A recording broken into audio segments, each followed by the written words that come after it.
Very easy install.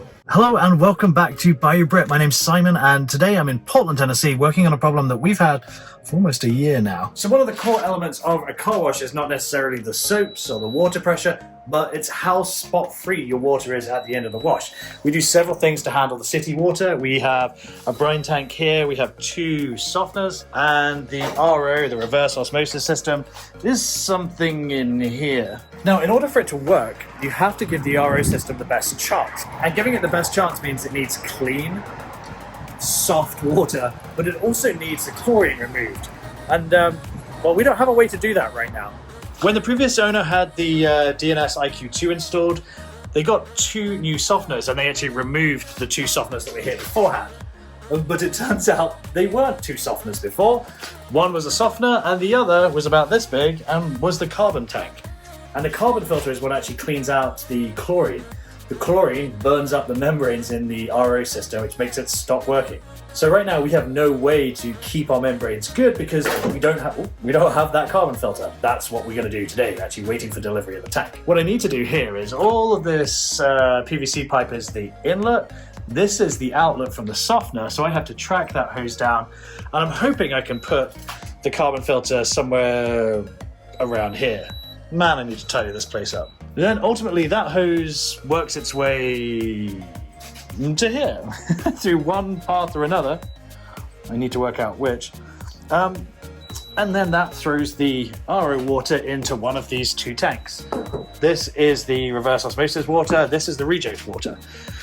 Roughly for every 1 gallon of, it's basically 1-to-1. For every 1 unit of spot-free water that you get 2 reject waters. And water and sewer is so expensive here in Portland that we actually keep the reject water because it's fine to use. So it's used for that's used for the undercarriage on the automatic, because hey, you don't need the cleanest water to clean underneath the car. And I say cleanest, you don't need the water with the fewest soluble attributes to do the underside of your car. You just need high pressure water that is clean.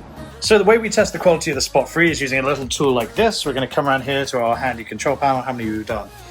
5 automatic washes today. Yeah, it's definitely the summer. It's about 100 degrees out. So we want to turn on the hell is the spot free called? Rain curtain?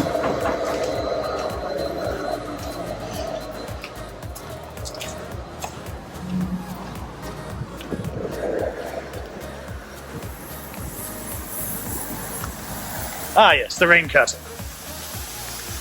which needs a bit of a clean. So we take a sample without getting too wet.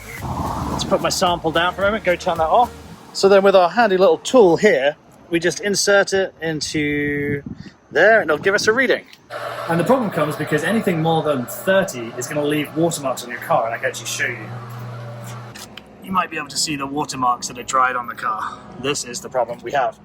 So for right now, I'm out here waiting for FedEx to show up. My goodness, it's bright. Once FedEx gets here, we'll get the tank. We've actually got new membranes coming tomorrow. It's going to be a 2-part video, a 2-day video. But it should be a case of connect up the carbon tank, change out the filters and or the membranes, and then it should just work. And we know how that tends to go.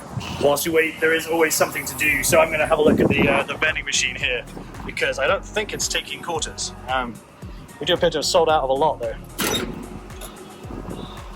So as you can see, this says out of service, pointed to the wrong spot. So as you can see, this says out of service, payout motor E3. And I don't know what that means. I guess a motor has died, but yay, more parts to buy. Yeah, I have no idea what's wrong with that. It's one for the internet. Try and figure it out. On the plus side, how do we do for dollar bills? Okay, not bad. Well, there's a couple of 5s in there as well. All right, we'll take that. But yeah, we need to fill this up, make it look good. There we go, that looks a bit better. There's $123 up here, which is kind of impressive. That's probably over 2 weeks.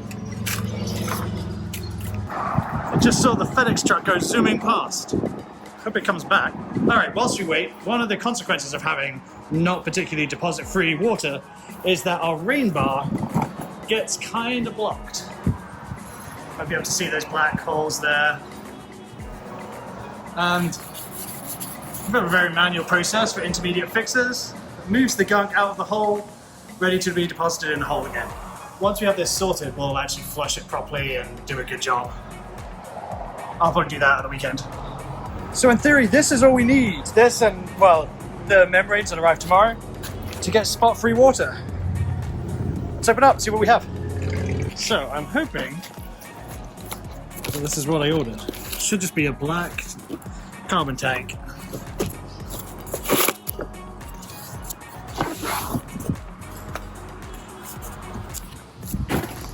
Well, sure looks like a black filter. Which means that this should have the head.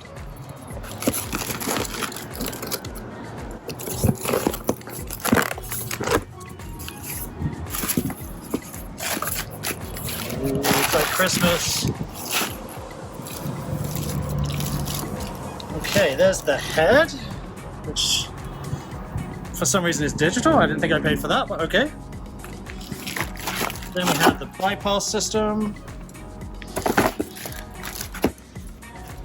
We have whatever that is. And a 12-volt power supply.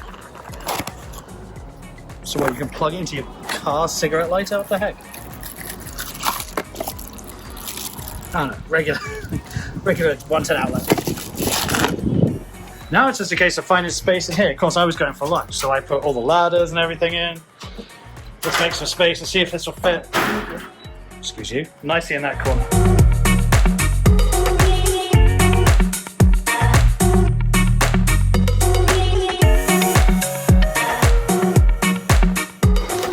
Okay.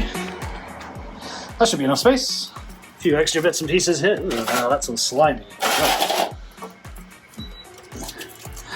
Now it's wet in here and you'll see a wood wall because these softeners, when they do their backwash, well, they just vent to the ground here. Comes out that PVC that you can see down there.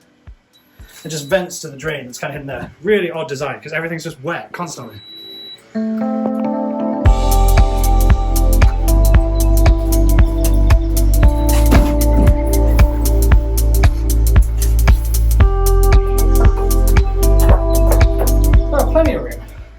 And there we have it. It fits like a glove next to the softeners here.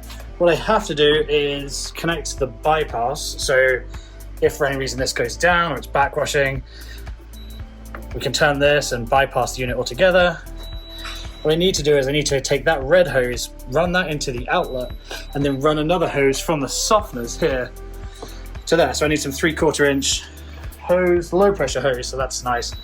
And then it's just the membranes that go down there, and we should have spot-free water. Very easy install. Very easy install. Somebody wanted to charge you almost $1,000 to install it, which so far I've seen is take it out the box and put it in the corner of the room. Don't get conned by people. If you think it's something you can do yourself, give it a try. If it turns out that you can't, as long as you haven't broken anything too bad, there's always a tech that'll come help you. All right, second day on this project. Turns out I'm a fool.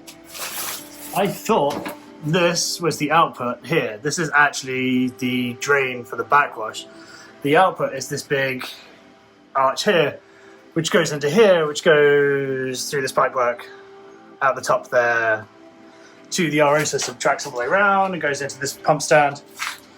And yeah, that's the long way around. Sounds wrong, but no big deal. What I have to do is find a way to get that 3/8 hose, or 3/4 hose rather, maybe 1/2 inch hose, I don't know, connected through the carbon filter.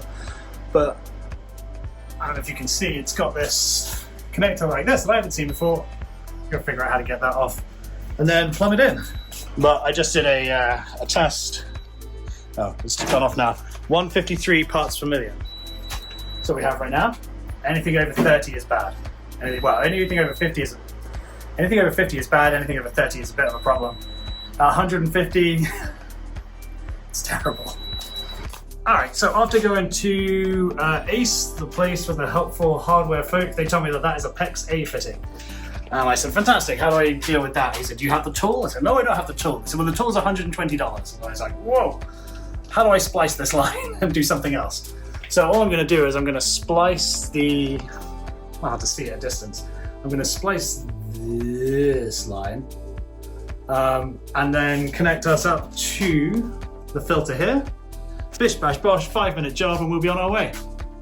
Which is good because I did see today is delivery day and I forgot to order green snapper from our supplier, so we don't have any tire and wheel cleaner right now, which means I have to go pick it up. Thankfully they're just down the road.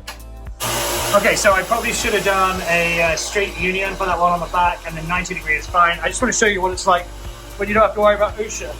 I'm on a 5-gallon jug on top of a chair. Safety first. So now we just need to size for fit. I've not put any tape on this yet. Once I put it on properly, I will. Okay, so now we have the PEX lines connected around this electrical wire. Don't worry about that. One thing I'd say is there are clips here, which we did to hold the bypass on a week ago. These need to be in, otherwise you spend several minutes working out why these hoses are popping off. Because it does have to maintain about 40 PSI. And without the clips, they were just popping right off. Next, I think we need to put the drain on, power this thing up, and then start backwashing it. So as you can see, this was just with a spray down of the current spot-free water. It's just terrible. Really, really bad. But hopefully with the new carbon filter and the new membranes, I always forget what they're called, we'll get that fixed. We've got to get that TDS down to less than 30, so that's the track. I've got to pick up some soaps here from my supplier. It's such a beautiful day. We're here at H2O, which they give us our Warsaw soaps. And yeah. All right, I plugged this in. It's in backwash. I've now got this little drain on the back, which needs to disappear into a cavity back there somewhere. But for right now, I'm kind of left holding it. She's a little bit squirty.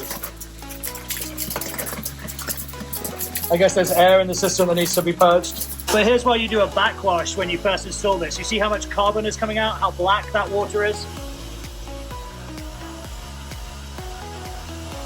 We have to get rid of the particulates in here. It says backwash it twice, so that'll take 30 minutes.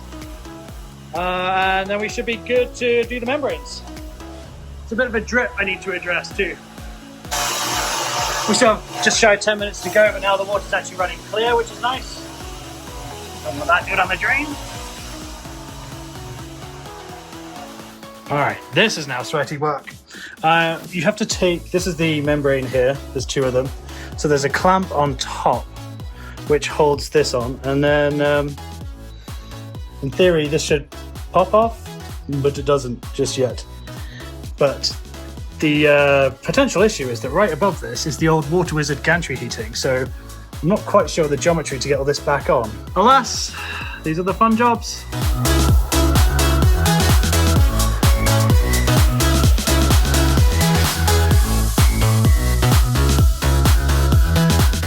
All right, let me show you what's going on here. So in order to get the filters out, because there's this box here, you have to unclip all of the clamps and pull them over to one side. So I managed to get this filter out, which is over there somewhere.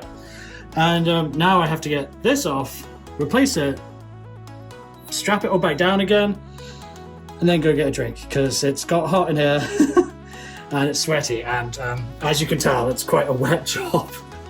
I feel so gross, but you know, you're fighting corrosion and frankly just rusted parts in the heat in a confined space, and nothing's easy to get to. So this has now become my least favorite job ever. Apparently we should only have to do this every couple of years, or perhaps longer, but I don't want to have this pump stand that long. So hopefully this is the last, or the one and only time I have to do this. But suffice to say, there's not much room here. I'm not the smallest person in the world. Could do with losing some weight, but just about fit. All right, let's keep going. Great success. I have the top off. Now it's just putting it back together. Woo! All right, guys, we did it. We had 150 before. We now have 75, and the system's still priming, still running it through. Hopefully that means we'll see a much bigger drop in a few days. That's not something I ever want to do again. There's such little room there. I fear I hear it leaking. Ah, tits. All right, so I'm exhausted, it's hot now. We will test again in a week and see what the water coming out of the actual IBA and the gums are, and then we'll assess. Would that have been worth paying someone $400 or $500 to do? Probably not.